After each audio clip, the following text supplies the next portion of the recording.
번째 주제는 비트코인 낙관론 vs 비관론. 네. 이 가격을 계속 보신 분들은 아시겠지만 사실 오늘 새벽부터 지금 오후까지 해서 비트코인 가격이 27,000달러가 안 됐었는데 지금 거의 28,000달러에 육박하는 한 3% 정도 갑자기 급등하는 그런 상황이 벌어졌습니다. 그래서 이제 저희가 사실 굉장히 투자하시는 분들 입장에서는 지금 손가락이 들썩들썩 하실 텐데요. 알트코인들도 이렇게 변동성이 심하고 비트코인마저도 오른단 말이야? 그럼 지금 사야 되나? 뭐 이런 생각들을 아마 하실 법합니다. 거기에 대해서 얘기를 좀 나눠보도록 하겠습니다. 먼저 개인적으로 좀 궁금한 부분은 뭐냐면 저희도 한번 소개를 드렸던 것 같은데요. 업토버라고 하는 게 신조어가 사실 한 2주 정도 전부터 유행을 했었습니다. 이게 뭐냐면 비트코인 가격이 최근에 10년의 어떤 그 트렌드를 보면 주기를 보면 항상 대략 한 20%를 빼고 한 10중 8구는 10월 달에 무조건 올랐다. 그래서 이제 옥토버 플러스 업 해서 이제 업토버라고 해서 10월에는 비트코인이 오를 거다. 이런 희망을 담은 신조어인데요. 업토버 효과가 사실 10월 초부터 약간 있는가 했다가 바로 사라져 버렸습니다. 그 이유에 대해서 먼저 좀 짚고 넘어가도록 하겠습니다. 10월 효과가 사라진 것에 대해서 좀 어떻게 원인을 보시는지요? 네, 우선 10월 효과가 사라진 이유는 이 비트코인의 어떤 투자 자산으로서의 내러티브가 바뀐 원인이 제일 큰 것 같아요. 네. 비트코인이 14년 동안 지금 시장에 존재해 왔지 않습니까? 알트코인들은 그보다 좀 짧고 대부분의 비트코인 및 메이저 암호화폐들은 전부 다 이 나스닥 지수와 동행하는 거의 이제 상관성이 유사한 그런 위험 자산으로 그동안 시장에서 받아들여져 왔어요. 네. 그러니까 이제 주식도 시즈널리티라는 게 있지 않습니까? 그렇죠. 계절성이죠. 보통 3분기가 가장 안 좋고 그다음 4분기부터 반등해서 연말 특수를 누린다. 그게 이제 크리스마스 랠리다. 뭐 이런 얘기가 일반적으로 있습니다. 네. 그러니까 위험 자산 시장의 어떤 계절성이 이 암호화폐 시장에도 그대로 반영이 돼서 지난 뭐 14년 동안의 비트코인의 역사 동안에는 늘 업토버라는 게 어느 정도는 성립을 했던 것이죠. 4분기가 시작하는 게 10월 달이지 않습니까? 네. 근데 올해는 좀 이제 그동안과는 좀 다릅니다. 거시경제 상황이 지난 14년 동안 비트코인이 있었던 저금리 환경이 더 이상 아니라 저금리 환경이 아니라 계속해서 금리가 쭉 내려갔던 환경이죠, 사실상. 네. 근데 지금은 기준금리가 미국에서 기준금리가 계속해서 올라왔고 급격하게 올라왔고 이런 상태로 앞으로 더 오랫동안 유지될 거라고 하는 천명이 사실상 9월 FOMC에서 있었잖아요. 네. 그러니까 앞으로는 저금리 기조에 기대는 어떤 투자가 어려울 수 있겠다라는 내러티브가 반영이 된 것이죠. 그러니까 비트코인 및 몇몇 암호화폐와 위험 자산으로 이제 정의되는 그 주식과의 상관관계가 상당히 많이 멀어져 있고 지금은 그러므로 4분기에 뭐 업토버가 시작되고 다시 간다라는 거는 비트코인에는 적어도 나머지 알트코인은 모르겠습니다만 비트코인이 다른 주식과는 다르다는 지금 내러티브를 얻었기 때문에 네. 업토버가 더 이상 성립하지 않는 것이죠. 그러니까 비트코인의 가격을 올릴 재료는 시즈널리티, 계절성이 아니라 네. 무언가 다른 거다. 네. 이제는 우리가 이렇게 봐야 되는 겁니다. 네. 지금 금리 환경이나 이런 거를 봤을 때 업토버라는 게 더 이상 조금 효력이 있기는 약간 애매한 상황이 됐다라는 설명을 주셨는데요. 박상혁 기자님, 혹시 아무래도 지금 자산 시장에 굉장히 영향을 많이 주는 요인 중에 중동에서 하마스와 이스라엘의 전쟁이 또 있지 않습니까? 이런 영향도 혹시 있을까요?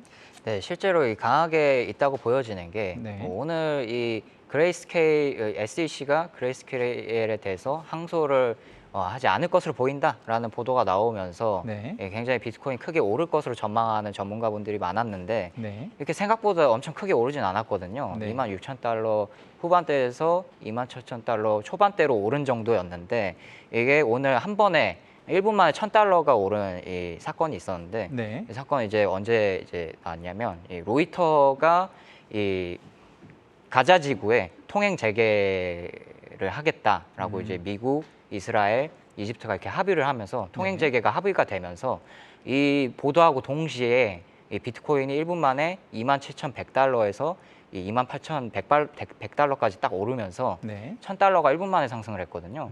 이거 이제 알 수 있는 거는 지금 비트코인이 거시경제의 영향을 굉장히 강하게 받는다라는 걸 알 수 있는 거거든요. 그래서 네. 굉장히 지금 거시경제와 비트코인 동지호세가 현재는 강화된 상태라고 볼 수 있는데요.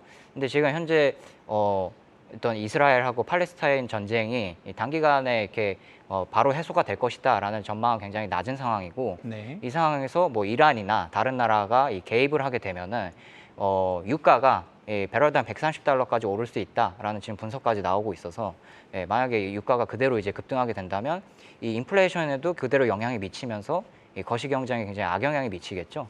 그렇게 되면은 비트코인도 단기적으로는 좀 안 좋아질 수 있다라는 그런 생각이 좀 들고 있습니다. 지금. 굉장히 이제 지금 기자님께서 긴 얘기를 압축적으로 해주셨다 보니까 조금 전달이 안 될 수 있어서 제가 한번 정리를 하면 일단은 먼저 그레이스케일의 이제 사실 SEC에 이제 승소를 했죠. 그레이스케일이 비트코인 ETF, 현물 ETF를 우리가 내겠어요라고 했는데 SEC가 안 돼. 이렇게 하니까 그것은 부당한 행정권 사용이다라고 소송을 걸었는데 거기서 SEC가 졌어요. 근데 이 소송에서 SEC가 항소를 안 하기로 했나 보죠. 그래서 네, 이것이 이제 사실은 비트코인 진영에 있어서는 상당히 큰 호재인데 가격이 그때 안 올랐어요. 그랬는데 그 이유가 이제 전쟁이 일어나서 아무래도 불확실성 우려 때문에 가격이 안 올랐던 것인데 말씀하셨던 오늘 오후에 있었던 뉴스 가자 지구에 이제 어떤 통행을 재개한다라고 해서 전쟁이 그러면 끝나나라는 기대감이 살짝 생기니까 비트코인이 갑자기 $1,000가 올라 버렸다는 거잖아요. 네, 맞습니다. 네, 그러니까 그것처럼 사실은 기저에 있었던 어떤 비트코인 상승 요소가 지금은 어떤 그런 중동 전쟁이라는 어떤 큰 이슈에 가려져 있는 상태인데 이것이 언제든 촉발될 수 있다. 이런 부분을 좀 지적을 하신 거네요. 네, 맞습니다. 네, 알겠습니다. 중동 전쟁 얘기가 이제 자연스럽게 넘어갔는데요. 아무래도 이제 거시 경제하고도 관련이 있지 않습니까? 아까 잠깐 이제 이란과의 확전이 발생할 경우에는 배럴당 유가 가격이 쉽게 $130까지 갈 수 있다 이런 얘기를 이제 기자님이 하시기도 했는데 어쨌든 뭐 미국 금리하고도 채권 금리나 뭐 이런 수급하고도 굉장히 연관이 깊을 것 같습니다. 백훈정 이사님 전쟁이 났으니까요. 요거랑 연결을 해서 앞으로의 어떤 거시 상황이 좀 어떻게 될까요? 맞습니다. 이제 비트코인의 투자 내러티브가 그래서 기존의 뭐 나스닥 같은 주식 지수와 연동되는 것에서 어떻게 바뀌었냐? 네. 저는 이번에 이스라엘과 하마스 간의 전쟁을 통해서 더욱 이게 심화됐다고 보는데 국채와의 관계가 상관관계가 더 늘어났다고 저는 봐요. 왜 그러냐면 일단 미국의 기준금리가 올라가면 단기채 금리를 끌어올리지 않습니까? 네. 밀어 올리지 않습니까? 그러면 단기채 금리가 밀어 올려지면 후행적으로 장기채 금리에도 영향을 미칩니다. 장기채 금리가 올라가면은 장기채 금리는 위험 자산의 가격을 미래 현금 흐름을 현재 가격으로 가져오는 할인율로서 쓰이기 때문에 네. 부동산, 주식 같은 대부분의 위험 자산 또는 투자 자산들이 가격에 악영향을 받습니다. 기준금리가 올라가고 장기채 금리가 올라가면요. 네. 게다가 지금 이스라엘에서 전쟁이 터지니까 무슨 일이 발생했냐면 이제 미국은 지금 통화 정책에서 재정 정책으로 어떤 경제 전략을 넘어오는 중이에요. 네. 무슨 말이냐면 저금리를 더 이상 할 수가 없어요. 저금리를 인플레이션을 잡기 위해서 고금리를 유지해야 되기 때문에 네. 기준금리를 낮춰서 어떤 경기가 화랑으로 넘어갈 수 있도록 유도하는 전략을 하기가 어렵습니다. 그래서 어떻게 하냐면 미국 중앙 정부가 직접 재정을 푸는 전략으로 넘어갔어요. 재정 확대 정책이죠. 네. 재정 확대 정책을 하던 중이었습니다 이미. 미국 내에서 인플레이션 감축법이라던가 뭐 이런 여러 가지 행정법들을 발효해서 네. 뭐 리쇼어링이라던가 미국 내 공장을 다시 짓고 막 이러면서 그래서 지금 미국 내에서 고용이 안 떨어지고 있는 거 아닙니까? 그렇죠. 근데 이 와중에 전쟁까지 터졌단 말이에요. 이미 우크라이나 러시아 전쟁에서 미국이 상당히 우크라이나에 지원을 해주고 있었습니다. 돈을 많이 금전적으로. 퍼줬죠. 네. 네. 근데 이스라엘은 미국의 가장 대표적인 중동의 우방이기 때문에 네. 이 전쟁이 뭐 어떻게 될지 아직은 모르겠지만 만약에 확전되는 양상으로 간다면 미국 정부가 지금보다 더 많은 국채를 발행을 해야 됩니다. 그래서 장기채 금리가 오르는 거거든요. 얼마 전에 장기채 시장에서 장기채 그 경매가 있었는데 미국 네. 장기채 10년물, 30년물 경매가 있었는데 거기에서 낙찰된 금리가 4.3%에서 4.8%까지 30년물 기준으로 네. 지난 9월 달보다 굉장히 많이 올라갔어요. 그렇죠. 그러니까 더 많은 프리미엄을 줘야 나는 국채를 사주겠다라는 얘기입니다. 이 국채들은 누가 사주는 거냐? 외국 정부들이 사주는 것이죠. 네. 그러니까 그만큼 국채가 통용되기 어려운데 미국은 국채를 많이 풀고 있기 때문에 네. 계속해서 이제 국채가 금리가 올라가겠죠. 장기채 금리가. 네. 그러면 미국 국채 같은 장기채 같은 것들에 많이 투자한 중국이라던가 인도 또 해외에 있는 많은 이제 어떤 주요 선진국 정부들은 사실 계산이 복잡해집니다. 음. 왜냐하면은 무역 대금을 달러로 받아서 네. 달러로 가지고 있다 그거를 국채에 투자해서 가지고 있으면 안전자산에 투자하는 거였는데 네. 외환 보유고를 안전하게 유지하는 방법이었죠. 근데 국채 수익률이 떨어지잖아요. 그렇죠. 미국채 수익률이. 지금 뭐 미국채 ETF에 투자하신 분들이 지금 연초 대비해서 30% 하락 손실을 보셨다는 그때 얘기가 투자할 있던데. 때만 해도 사실은 더 이상 떨어지진 않겠지라고 생각하고 들어간 분들 굉장히 많았거든요. 맞습니다. 네. 그러니까 이 개인뿐만의 문제가 아니라 해외 정부들도 똑같은 문제가 있는 겁니다. 지금. 네. 그러니까 비트코인 같은 안전자산, 대체 자산의 눈길을 돌릴 수 있는 상황이 펼쳐진 거예요. 그래서 비트코인 더 이상 나스닥 같은 위험 자산, 주식과 동조하는 자산이 아니라 어떤 정부라던가 또는 해외 기관들이 지금 계속 올라가는 미국채 장기채 금리에 해지하기 위한 네. 손실을 만회하기 위한 수단으로서 바라보는 그런 어떤 지정학적 전략 자산이 되었다라고 보는 게 저는 맞다고 봐요. 그 정리를 하면은 이사님께서는 사실 이제 거시경제 흐름으로 봤을 때는 비트코인이 한동안 재미없을 뻔했는데 이번 전쟁이 또 터졌고 전쟁이 확전되거나 장기화될 경우에는 오히려 비트코인이 좋다라는 네. 말씀이시죠? 네. 기자님 어떻게 생각하시나요?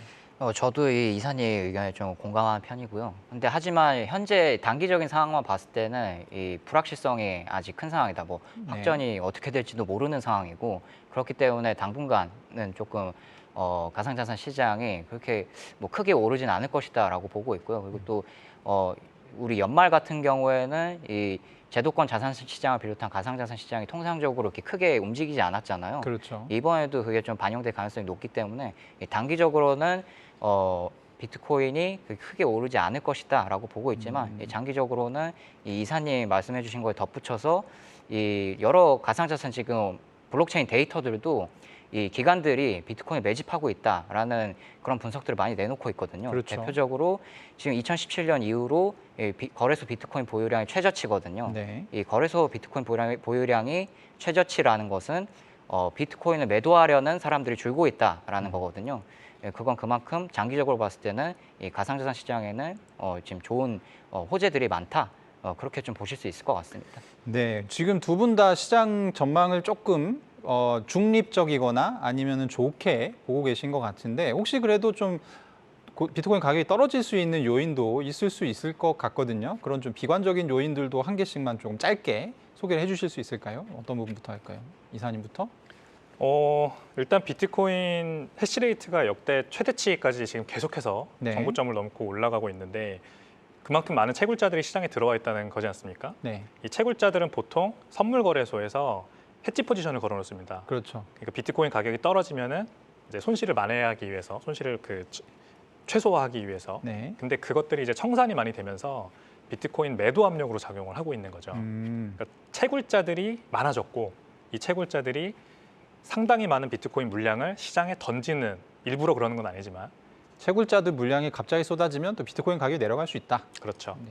그게 이제 하나의 문제점입니다. 기자님께서는? 네, 저 사실은 똑같이 채굴 문제를 보고 있었는데요. 네. 실제로 지금 10월 둘째 주에 이 비트코인이 한 2만 개 정도 채굴자들에 의해서 팔렸다라는 네. 그런 지금 분석이 나오고 있기도 하거든요, 실제로. 네. 그래서 이 채굴자들의 동향이 좀 어떻게 흘러가느냐에 따라서 이게 또 약간 비트코인 시장이 좀 악재가 될 수 있다. 그렇게 보고 있습니다. 네, 저희는 뭐 종합해서 아마 이 방송을 들으시는 분들이 지금까지 그래서 뭐 어쩌라는 얘기냐 뭐 이런 생각을 또 가지실 것 같기도 합니다. 종합해서 얘기를 하면 그러니까 뭐 올해는 너무 기네요. 11월 달까지 했을 때 비트코인 가격이 좀 어떻게 될 걸로 전망하는 저희가 짧게 한번 다뤄보고 오늘 시간 마치도록 하겠습니다. 이사님 어떻게 보시는지요? 11월에 또 FOMC가 있지 않습니까? 그렇죠. 올해 2일에 마지막. 있죠. 11월 2일에. 네. 거기에서 저는 이제 기준금리가 그냥 동결될 거라고 생각을 합니다. 동결. 네. 동결 내지 뭐 하락 당연히 그럴 게 없겠지만 네. 동결까지만 가면은 그냥 지금 수준에서 강보합되는 수준으로 11월 달이 그냥 마무리될 것 같습니다. 적절히 뭐 오르지도 않고 내리지도 않는 수준에서 추가 인상된다면 네. 더 하락할 수도 있다 이렇게도 봅니다. 네. 네, 저도 이렇게 크게 변동성이 없을 것 같고요. 네. 저는 지금보다 약간 하락하거나 보합세일 것이다라고 이제 보고 있습니다. 지금 가격이 아마 27,800달러 정도인데요. 요 원저리에서 유지가 될 것이다. 네, 맞습니다. 라고 생각을 하시는 거군요. 네, 알겠습니다. 오늘도 가상자산 업계의 주요 소식들을 전해드렸습니다. 시시각각 변하는 크립토 시장에서 알기 쉬운 투자 정보, 시장 분석을 원하신다면 앞으로도 버추얼 토크 가상자산 시즌2 꾸준히 많은 관심과 성원 부탁드리겠습니다. 오늘도 함께해 주셔서 감사합니다.